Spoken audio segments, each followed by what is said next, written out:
ऐसा क्या संशय है पार्वती जी तुम्हारे भीतर अभी तक उत्पन्न हो रहा है? मेरे 4 प्रश्नों का उत्तर दे दिया, मैंने 4 प्रश्नों का तुम्हें उत्तर समझा दिया, उसके बाद भी तुम्हारे भीतर कोई संशय रह गया? फिर भी तुम्हारे भीतर कोई संशय? ऐसा कौन सा संशय? पार्वती जी ने कहा प्रभु एक बार का संशय मेरे मन में अभी तक है। जब आप नेत्र बंद कर हजारों वर्ष की तप साधना में डूबे हुए थे, हजारों वर्ष तक की तप साधना में आप बैठे हुए थे, तब ब्रह्मा जी देवऋषि नारद को लेकर मेरे पास में पहुंचे थे और श्रीमन नारायण श्रीमन नारायण श्रीमन नारायण श्रीमन नारायण नारद जी ब्रह्मा जी के साथ में मेरे पास पहुंचे। आप नेत्र बंद कर आराम से अपनी तप साधना में लीन थे, अपनी शांति के साथ, अपने आनंद के साथ, अपनी भक्ति में डूबे हुए थे। और प्रभु उसी समय पर ब्रह्मा जी ने मेरे पास में आकर एक पत्र मेरे सामने रख दिया। ब्रह्मा जी ने एक पत्र मेरे सम्मुख में रखा और ब्रह्मा जी ने जब पत्र मेरे सामने रखा, उस पत्र को मैंने जब देखा तो उसमें ब्रह्मा जी ने लिखा था कि मैं अब ब्रह्मा का पद छोड़ रहा हूं, मैं ब्रह्मा का पद छोड़ रहा हूं। ब्रह्मा का पद क्यों छोड़ना, किस लिए छोड़ना? देखिए शिव पुराण कहती है व्यक्ति के हृदय की अगर कोई बात नहीं होती है तो वो वहां से हट जाना चाहता है, वो उस पद को छोड़ देना चाहता है। पर शिव महापुराण कहती है कि अगर एक कुएं से पानी निकल नहीं रहा तो दूसरा कुआं मत खोदो, उसी कुएं को और गहरा करिए, उसी कुएं को और गहरा करो, उसी कुएं में और जाइए और गहरा करने का प्रयास करिए। आप जितना गहरा करते जाओगे करते जाओगे करते जाओगे, एक ना एक दिन उस कुएं में जल जरूर प्राप्त होगा। पर दुनिया की रीति है, अगर हमारा काम यहां से नहीं बना तो हम इसको छोड़ देंगे, अगले में चले जाएंगे, अगले में काम नहीं बना फिर तीसरे में चले जाएंगे, तीसरे से काम नहीं बना चौथे में चले जाएंगे। ना, एक कुएं को अच्छे से खोदते रहो खोदते रहो खोदते रहो तो उसमें से पानी जरूर निकल जाता है। मालूम पड़ा थोड़ा इधर खोदा 25-50 फीट, उधर भी पानी नहीं निकला, 50 फीट दूसरी जगह खोद लिया, उधर भी पानी नहीं निकला, तीसरी जगह खोद लिया, वहां भी पानी नहीं निकला। ऐसा ब्रह्म में पढ़ते पढ़ते पढ़ते पढ़ते हमने अपना समय बर्बाद कर दिया। इसलिए शास्त्र कहता है एक साधे सब सधे और सब साधे बिसराए। इसलिए शास्त्र कहती है एक को साध लो। शंकर की आराधना में लगे हो तो इतनी शिव की आराधना कर लेना, इतनी शिव की आराधना कर लेना जैसे कड़प ने करी थी। कड़प कभी शंकर के मंदिर नहीं गया था, कड़प कभी शिव को नहीं जानता था, उसने तो केवल एक पंडित जी को भगवान शिव की पूजन करते हुए जंगल में देख लिया था और उसके पास में जल चढ़ाने के लिए लोटा नहीं था, उसने मुंह में तालाब का पानी भर लिया था। उसके पास भोग लगाने के लिए प्रसाद नहीं था, एक जीव को मारकर उसका मांस उठाकर लेकर गया था। उसके पास में चढ़ाने के लिए कोई पत्ती, कोई फूल, कोई बेलपत्र नहीं थी, उसने वृक्ष की पत्तियों को तोड़कर भगवान शंकर के पास लेकर गया था। केवल उसकी विश्वास, उसकी श्रद्धा, उसकी भक्ति इतनी प्रबल थी कि एक दिन उस कड़प के सामने देवाधिदेव महादेव को आकर दर्शन देना ही पड़ा। भगवान शिव उसके सम्मुख में पहुंच ही गए। समझना पड़ेगा हमको, कभी इधर कभी उधर कभी उधर कभी उधर, ना ना ना, एक जगह पर अपने चित्त को, एक जगह पर अपने मन को, नहीं हुआ कार्य अपने मन को, चित्त को स्थिर करना है, भगवान शंकर को राजी करना है। और फिर कहेंगे जो पहले कहा आज फिर कहते हैं। कोई लेट बनता है, कोई जल्दी बनता है, पर शिव को जल चढ़ाने वाला एक दिन सेठ जरूर बनता है। हर हर महादेव। शिव तत्व है ही ऐसा। आप उस अविरल भक्ति को धारण करिए, आप उस अविरल भक्ति को अपने भीतर उतारिए। देखा देखी में नहीं, शिव तत्व को अपने दिल से। देखा देखी में तो काम बिगड़ जाता है, देखा देखी में काम बिगड़ जाता है। एक 4 मित्र थे, एक अमेरिका का, एक अफ्रीका का, एक चीन का और एक इंडिया, भारत।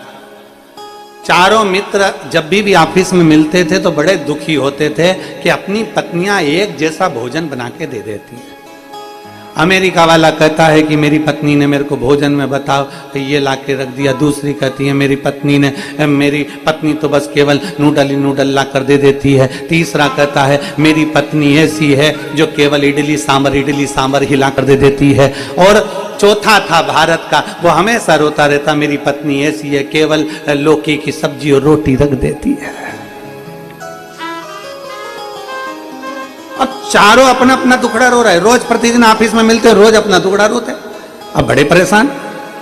अब उन्होंने आपस में विचार करा कि तुम्हारी टिफिन में क्या आता है कि मेरी पत्नी तो बस केवल इडली सांभर रखती है, दूसरी नूडल रखती है, तीसरी कहीं बस ऐसा फालतू का भोजन कुछ भी रख देती है, और चौथी तो कहे मेरी पत्नी तो केवल लौकी की सब्जी और रोटी रख देती है। अब चारों ने विचार करा अपन तो बहुत परेशान हो गए, अगर कल अपनी पत्नी ने अगर ऐसा भोजन रखा तो अपन तो बिल्डिंग पे से कूद जाएंगे, चाहे कुछ भी हो जाए। चारों ने विचार कर लिया, भारत वाले ने भी, अमेरिका वाले ने भी, चीन वाले ने भी, अफ्रीका वाले ने। सुबेरे बड़े प्रसन्न थे चारों की चारों।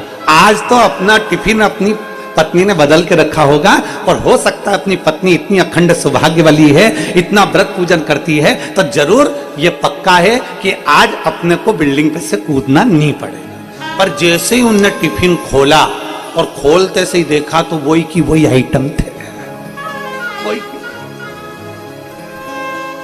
अब जब देखा कि ये तो वही की वही है, अब चारों ने विचार करा चलो बिल्डिंग पे से कूद जाओ। चारों मिलके बिल्डिंग पे से नीचे कूद गए। कूदते से इनको हॉस्पिटल ले गए, किसी का पांव, किसी का हाथ, किसी की मुंडी, जो टूटना था टूट गया। पत्नियों को मालूम पड़ा, जो मोबाइल पे खबर गई, चारों की चारों पत्नी दौड़ती दौड़ती हॉस्पिटल पहुंच गई। और जो हॉस्पिटल में पहुंची, अमेरिका वाले को देखा तो उसका पांव टूटा था। स्वामी तुम्हारी क्या हालत हो गई?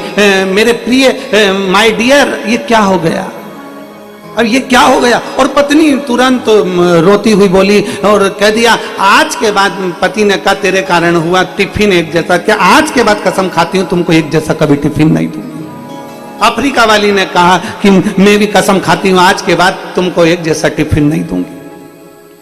अमेरिका वाली कहती है मैं कसम खाती हूं आज के बाद एक जैसा टिफिन नहीं बनाऊंगी। पर भारत की जो महिला थी वो सिर पे पल्लू लेके और घूरती रही, पति को घूरती, सिर पे लिया उसने पल्लू और घूरती रही, बहुत देर तक घूरती रही। तो जितनी अमेरिका वाली, अफ्रीका वाली और चाइना वाली, वो तीनों की तीनों आई और तीनों ने आकर उससे पूछा क्या देख रही है तू? ना तो रो रही है, ना कसम खा रही है, ना तू संकल्प ले रही है, ना तू सौगंध खा रही है, फिर तू आखिर सिर पे पल्लू लेके एक जैसी टकटकी लगाकर क्या देख रही है? तो उसने कहा मैं केवल इसलिए इनको टकटकी लगाकर देख रही हूं कि इनका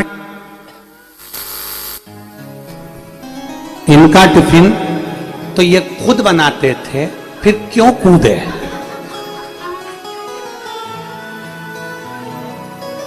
इनका टिफिन तो ये खुद बनाते थे, फिर आखिर ऊपर से कूदे क्यों? तो पत्नी ने पति से पूछा कि तुम क्यों कूदे? तुम्हारा टिफिन तो तुम बनाते थे। पति बोला ये कूदे तो मैं कूदा। देखा देखी में काम बिगड़ गया।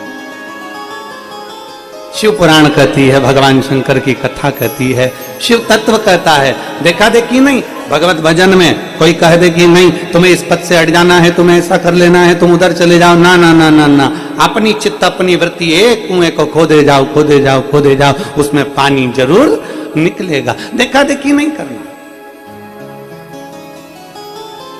देखा देखी में काम नहीं चलेगा। आज एक माता जी ने एक मैसेज करा है मोबाइल में,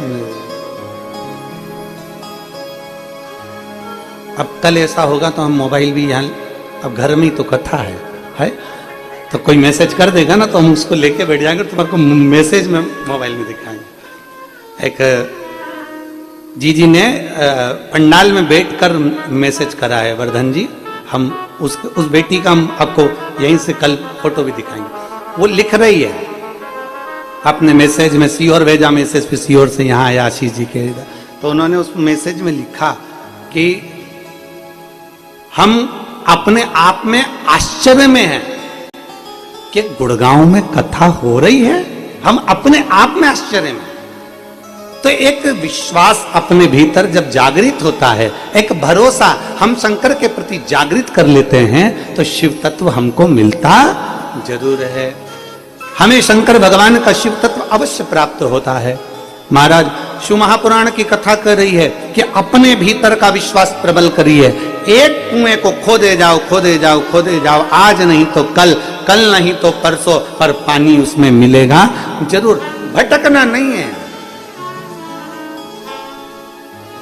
हमें भटकना नहीं, भटकने से मुक्त होना है। कभी सोच लिया कि ऐसा कर लें, कभी सोच लिया वैसा कर लें, ना, सारी समस्या का हल एक लोटा जल। सारी समस्या का हल एक लोटा जल। बोल बम का नारा है और बाबा एक सहारा है। शिव तत्व की प्राप्ति हमारा केंद्र बिंदु, शिव तत्व। तो शिव महापुराण में वेदव्यास जी लिखते हैं कि भगवान शंकर की अविरल भक्त। माता पार्वती जी का 5वां प्रश्न है, और 5वें प्रश्न में माता पार्वती जी करेंगे कि ब्रह्मा जी भगवान नारद जी को लेकर हमारे पास में पहुंचे, और उन्होंने एक पत्र हमारे सामने रख दिया। उस पत्र में ब्रह्मा जी ने ब्रह्मत्व से, ब्रह्मा जी के पद से उसका इस्तीफा दे दिया। तो हमने वो ब्रह्मत्व पद छोड़ने नहीं दिया। हमने पूछा, ब्रह्मा जी आप क्यों ब्रह्मा जी का पद छोड़ रहे हो? क्या हो गया ऐसा जो ब्रह्मा जी का पद छोड़ना पड़ रहा है आपको? ब्रह्मा जी बोले, देखो हम भले ब्रह्मा हैं, हम विधाता हैं, हम लिख भी देते हैं, हम सब कुछ लिख देते हैं, भाग्य भी लिख देते हैं, सारा किस्मत भी बना देते हैं और लिख देते हैं, पर हमें ब्रह्मा का पद इसलिए छोड़ना है कि हमारे लिखने का कोई फायदा ही नहीं है। हम लिखते हैं कि इस व्यक्ति की मृत्यु ऐसे होगी, और उसके घर के लोग एक लोटा पानी चढ़ा जाते हैं और मृत्यु टल जाती है। जब हमारी नहीं चले तो क्या मतलब का फिर ब्रह्मत्व? फिर वो क्या मतलब का है हमारा? अब शिव महापुराण की कथा कर रही है, भगवान शंकर का संवाद कर रहा है, शिव तत्व कर रहा है कि शंभु शरणे पड़ी मांगू घड़ी रे घड़ी, दुख काटो दया करी दर्शन आपो। शंभु शरणे पड़ी मांगू घड़ी रे घड़ी, दुख काटो दया करी दर्शन आपो। विचार करा, ब्रह्मा जी ने पत्र दिया, पत्र को हमने पढ़ा तो उसमें लिखा था कि मुझे ब्रह्म पद पे नहीं रहना है, अब मेरा ब्रह्मत्व मुझे छोड़ देना। हमने पूछा ब्रह्मा जी से, पार्वती जी कहेंगे मेरा 5वां प्रश्न का उत्तर जरूर देना। मैंने ब्रह्मा जी से पूछा, ब्रह्मा जी आप ये क्यों छोड़ रहे हो? ब्रह्मा जी आप ये क्यों छोड़ रहे हो? क्या हो गया ऐसा? ब्रह्मा जी ऐसा हुआ क्या जो आप ये छोड़ रहे हैं? ब्रह्मा जी उसी समय पर कहते हैं, माता भोले बाबा स्वयं तो नेत्र बंद करके बैठे रहते हैं। दुनिया के लोगों को लगता है कि शंकर जी के नेत्र बंद रहते हैं, पर सही मायने में मैं कहूं ना पार्वती माता, शंकर जी कभी नेत्र बंद करते ही नहीं, कभी नहीं करते।